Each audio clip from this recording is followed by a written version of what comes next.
Barcelona nhận tin giữ Lewandowski. Tiền đạo người Ba Lan bị bong gân mắt cá chân phải nghỉ thi đấu hơn 1 tháng và chắc chắn lỡ hẹn trận El Clasico với Real Madrid. Robert Lewandowski dính chấn thương nghiêm trọng ở hiệp một trận đấu với Porto tại Champions League giữa tuần qua. Qua kiểm tra ban đầu, chân sút người Ba Lan bong gân mắt cá chân trái, dự kiến phải xa sân cỏ hơn 1 tháng. Lewandowski bị đau sau tình huống truy cản của trung vệ David Ramos. Anh không thể tiếp tục thi đấu và rời sân sớm nhường chỗ cho Ferran Torres. Gã khổng lồ xứ Catalan sẽ phải đối mặt với việc không có sự phục vụ của tiền đạo Ba Lan trong 8 trận sắp tới.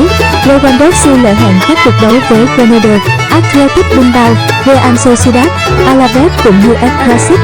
Ngoài ra là 2 trận gặp Shakhtar Donetsk tại Champions League. Trong tay Xavi không còn tiền đạo cắm nào thực thụ.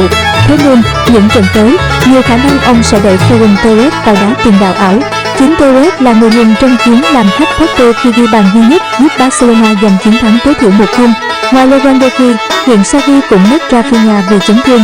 Điều đó buộc ông phải dựa vào Joao Felix và tài năng trẻ 16 tuổi Lamine Yamal.